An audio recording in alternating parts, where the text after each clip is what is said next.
ഞങ്ങൾ ഈ ചാനലിൻ്റെ ചർച്ച കൊണ്ടും അല്ലെങ്കിൽ അതിൽ നടക്കുന്ന പ്രതിരോധ പ്രവർത്തനങ്ങൾ കൊണ്ടൊന്നും അല്ലല്ലോ ഞങ്ങളുടെ പാർട്ടി ഇവിടെ കേരളത്തിൽ വളരുന്നത്. മാധ്യമങ്ങളുടെ പിന്തുണ കൊണ്ട് മാത്രം വളരുന്ന പാർട്ടികൾ കേരളത്തിലുണ്ട്. അത് കുറേ മാധ്യമങ്ങളോട് ഇറങ്ങി തിരിച്ചിട്ടുമുണ്ട് അവരെ വളർത്തിക്കൊണ്ടുവരാൻ വേണ്ടി, അധികാരത്തിൽ കൊണ്ടുവരാൻ വേണ്ടി. അവരുടെ ഒന്നും പിന്തുണ വേണ്ടാന്നൊന്നും ഞങ്ങൾ പറയുന്നില്ല. പക്ഷേ നിങ്ങൾ നോക്കൂ, കേരളത്തിലെ മാധ്യമങ്ങളുടെ എണ്ണം എടുത്ത് നോക്കൂ. ടെലിവിഷൻ ചാനലായിരുന്നാലും പ്രിൻ്റ് മീഡിയാസ് എടുത്ത് നോക്കിയാൽ ഞങ്ങൾക്ക് അവരോടൊന്നും ഒരു വിരോധമില്ല. പക്ഷേ അവരുടെ മാത്രം പിന്തുണ കൊണ്ട് അല്ലല്ലോ ഞങ്ങളുടെ ഇടതുപക്ഷ ജനാധിപത്യ മുന്നണി വളരുകയും വികസിക്കുകയും അധികാരത്തിൽ വരികയൊക്കെ ചെയ്തുകൊണ്ടിരിക്കുന്നത്. ഏതെങ്കിലും ഒരു തെരഞ്ഞെടുപ്പിൽ ഒരു ശതമാനത്തിൻ്റെ വോട്ട് കുറഞ്ഞെന്ന് വിചാരിച്ചിട്ട് ഞങ്ങളുടെ പാർട്ടിയുടെ സ്വാധീനവും നഷ്ടപ്പെട്ടിട്ടൊന്നുമില്ല. നല്ല ഭൂരിപക്ഷത്തോട് വീണ്ടും ഞങ്ങൾ അധികാരത്തിൽ വരും. ബത്തേരിയിൽ നടന്ന കോൺഗ്രസിന്റെ ക്യാമ്പ് വിലയിരുത്തിയത് 100+ എന്നാണ് പ്രതിപക്ഷ നേതാവ് പറഞ്ഞത്. ഇന്നലെ മുഖ്യമന്ത്രി 110 എന്നതാണ്. അതായത് ഇടതുപക്ഷ ജനാധിപത്യ മുന്നണി വളരെ ഞങ്ങൾ ആവേശത്തോടു കൂടിയും ആത്മവിശ്വാസത്തോടു കൂടിയാണ് ഈ തെരഞ്ഞെടുപ്പിനെ നേരിടുന്നത്. കാരണമുണ്ടായിരുന്നില്ല. കാരണം പ്രകടന പത്രികയാണല്ലോ ഒരു മുന്നണിയെ സംബന്ധിച്ചുള്ള ഏറ്റവും പ്രധാനപ്പെട്ട കാര്യം. പ്രകടന പത്രികയിൽ പറഞ്ഞിരിക്കുന്ന 100% കാര്യങ്ങൾ നടപ്പിലാക്കി കഴിഞ്ഞിരിക്കുകയാണ്. അല്ലെങ്കിൽ നാട്ടിലെ ജനങ്ങളോ പ്രതിപക്ഷമോ പറയട്ടെ ഇന്ന കാര്യം നടപ്പിലാക്കിയില്ല എന്ന് പ്രതിപക്ഷം പറയട്ടെ. നടക്കില്ല എന്ന് പ്രതീക്ഷിച്ചിരുന്ന പല കാര്യങ്ങൾ പോലും നടപ്പിലാക്കുന്നതിന് വേണ്ടി കഴിഞ്ഞിട്ടുണ്ട്. കേന്ദ്ര ഗവൺമെൻറ്റിൻ്റെ ഈ സാമ്പത്തിക രംഗത്തെ പ്രതിസന്ധി സൃഷ്ടിക്കുന്ന അവസരങ്ങളിൽ പോലും കേരളത്തിൽ കേരളത്തിലെ ജനങ്ങളെ സംബന്ധിച്ചിടത്തോളം അങ്ങനെ ഒരു സാമ്പത്തിക ബുദ്ധിമുട്ടുണ്ടെന്ന്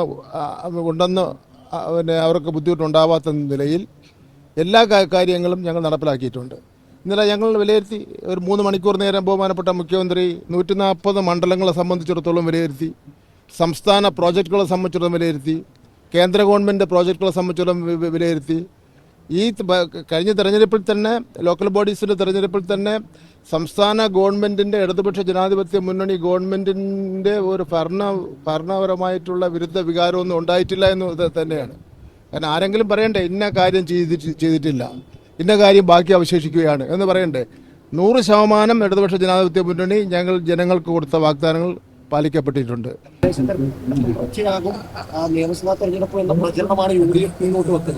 UDF അങ്ങനെയല്ല പറയാൻ വേണ്ടി പറ്റുള്ളൂ, അല്ല ഞങ്ങൾ തോറ്റു എന്ന് പറയാൻ വേണ്ടി പറ്റുമോ? ഇടതുപക്ഷ ജനാധിപത്യ മുന്നണി ഇന്നലെ ഞങ്ങൾ വിലയിരുത്തൽ നടത്തിയപ്പോൾ ഏതാണ്ട് 110 സീറ്റുകളിൽ വിജയം ഉറപ്പാണ്. ആ 110 സീറ്റുകളിൽ വിജയം ഉറപ്പാണ്.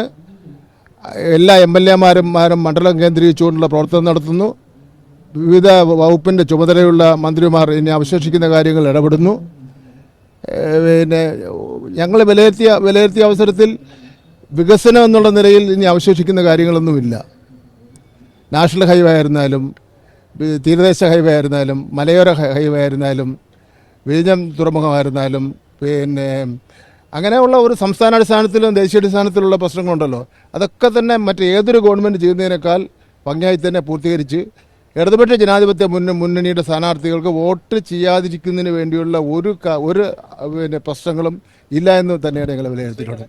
കോൺഗ്രസ് തകർന്നടിയുന്നതാണ്, അതായത് ഉറപ്പല്ലേ? പിന്നീട് ബാക്കി മലബാറിൽ ലീഗ് ഏതാണ്ട് 15 മുതൽ 20 സീറ്റ് വരെ 10 സീറ്റ് സംസ്ഥാനത്ത് കോൺഗ്രസ്. നിങ്ങൾക്ക് എങ്ങനെ പറയാൻ വേണ്ടി പറ്റും? ഇപ്പോൾ അതെല്ലാം നമുക്ക് വോട്ടെണ്ണി ശേഷമല്ലേ പറയാൻ പറ്റുള്ളൂ. ഉറപ്പല്ലേ? ഇളക്കിയിട്ടില്ലേ? ലീഗ് വോട്ടുകളടക്കം ഇളക്കി പിന്നെ അതിജലമായിട്ടുള്ള കൊടുങ്കാറ്റ് സൃഷ്ടിച്ചിട്ടില്ലേ? മിനിസ്റ്റർ, ഈ ജമാഅത്തെ ഇസ്ലാമിയുമായി AK ബാറിന്റെ പ്രസ്താവനയുള്ളൂ, അതിനോട് എങ്ങനെയാണ്? വലിയ വിവാദമായി കലാപം ഉണ്ടാക്കാനുള്ള ശ്രമം എന്നാണ് പ്രതിപക്ഷം അതിനെതിരെ ആരോപിക്കുന്നത്. BJP നടത്തുന്ന രാജ്യത്തെ നടത്തുന്നതാണ്. നമ്മുടെ UDF-ഉം അവരും പിന്നെ ജമാഅത്ത് ഇസ്ലാമിയും തമ്മിലുള്ള മുന്നണിയാണല്ലോ, പിന്നെ അവരങ്ങനെ പറയും. അപ്പോൾ AK ബാറിന്റെ പ്രസ്താവന അംഗീകരിക്കുകയാണോ, സപ്പോർട്ട് ചെയ്യണോ? അല്ല, ഈ മുന്നണിയാണല്ലോ UDF-ഉം പിന്നെ ജമാഅത്ത് ഇസ്ലാമിയും തമ്മിൽ മുന്നണിയാണല്ലോ. അതിനപ്പുറം വേറെ എന്താ നമ്മൾ പറയാൻ പറ്റുന്നത്? ഇന്നലെ രാത്രി PD സതീശൻ സീറോ മലബാർ സഭയുടെ സിനഡ് നടക്കുന്ന സ്ഥലത്ത് മതമേലധ്യക്ഷന്മാരെ കാണാൻ പോയിട്ടുണ്ട്. രാത്രി ആരെയും അറിയിക്കാതെ ഔദ്യോഗിക വാഹനം ഉപയോഗിക്കാതെയാണ് പ്രതിപക്ഷ നേതാവ് പോയത്. അത് തെരഞ്ഞെടുപ്പ് അടുക്കാനുള്ള സമയത്ത് അത് സിനഡ് നടക്കുന്ന ഒരു സ്ഥലത്തേക്ക് നമുക്ക് അവിടെ ചെന്ന് തടയാൻ പറ്റില്ല. അയാൾക്ക് പോകാനുള്ള അവകാശം ഉണ്ടല്ലോ. കോൺഗ്രസിൽ നിന്ന് പിന്നോക്കം പോയ ന്യൂനപക്ഷ വോട്ടുകൾ, ക്രൈസ്തവ വോട്ടുകൾ അവർക്കൊപ്പം വന്നിട്ടുണ്ട്. ആ സമുദായം ഈ ക്രൈസ്തവ വോട്ടായിരുന്നാലും ന്യൂനപക്ഷ വോട്ടായിരുന്നാലും ഞങ്ങൾക്ക് പിന്തുണ നൽകാതിരിക്കുന്നതിന് വേണ്ടിയുള്ള ഒരു കാരണമില്ലല്ലോ. എന്തെങ്കിലും കാരണമുണ്ടോ? ന്യൂനപക്ഷങ്ങളെ സംരക്ഷിക്കുന്ന ആര് കേരളത്തിൽ? ക്രൈസ്തവരുടെ ഒരു പ്രശ്നമെന്ന് ആരാ സംരക്ഷിക്കുന്നത്? തദ്ദേശ തെരഞ്ഞെടുപ്പിൽ അവർ പൂർണ്ണമായി കൈവിട്ടു. ആ വോട്ടൊന്നും അങ്ങനെയൊന്നും പോയിട്ടിരുന്നില്ല. അത് ഉറപ്പല്ലേ? അവരെല്ലാം അവരാരും ന്യൂനപക്ഷ നേതാക്കന്മാരായിട്ടുള്ള ആരും തന്നെ ഇടതുപക്ഷ ജനാധിപത്യ മുന്നണി ഒന്നും ചെയ്തിട്ടില്ലെന്ന് പറയുന്നില്ലല്ലോ. ഇപ്പോൾ വിദ്യാഭ്യാസ രംഗം ഏറ്റവും കൂടുതൽ പ്രശ്നം ഉണ്ടാകുന്ന രംഗമാണല്ലോ സാധാരണഗതിയിൽ വിദ്യാഭ്യാസ രംഗത്ത് ന്യൂനപക്ഷത്തെ സംബന്ധിച്ചിടത്തോളം. കഴിഞ്ഞ 4.5 വർഷക്കാലമായിട്ട് അവർക്ക് ഒരു പ്രശ്നവുമില്ലല്ലോ. ആകെ സുപ്രീം കോടതിയുടെ വിധിയുടെ അടിസ്ഥാനത്തിൽ വന്നിട്ടുള്ള ഭിന്നശേഷി സംവരണത്തെ പറ്റിയുള്ള ഒരു പ്രശ്നം ഉണ്ടായിട്ടുണ്ട്. അതിപ്പോൾ നമ്മൾ ഒരു അഫിഡവിറ്റ് ഫയൽ ചെയ്തിട്ടുണ്ട്. ആ പ്രശ്നം ഇപ്പം തീർക്കും.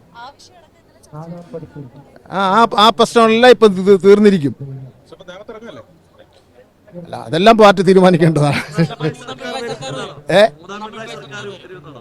അത് വരാതിരിക്കുന്നതിന് വേണ്ടിയുള്ള ഒരു കാരണവും കാണുന്നില്ലല്ലോ. ഏതെങ്കിലും ഒരു കാരണം നിങ്ങൾ പറയണം. കഴിഞ്ഞ ദിവസം തൃശ്ശൂർ നടത്തിയ പ്രതികരണം നേമത്ത് മത്സരിക്കാനില്ല എന്നുള്ളത് ഇല്ല, അത് നിങ്ങൾക്കറിയാലോ നമ്മുടെ പാർട്ടികളുടെ രീതി അറിയാലോ. എന്തിനാണ് നമ്മൾ തമ്മിലുള്ള സുഹൃത്ത് ബന്ധം വഷളാക്കുന്നത്?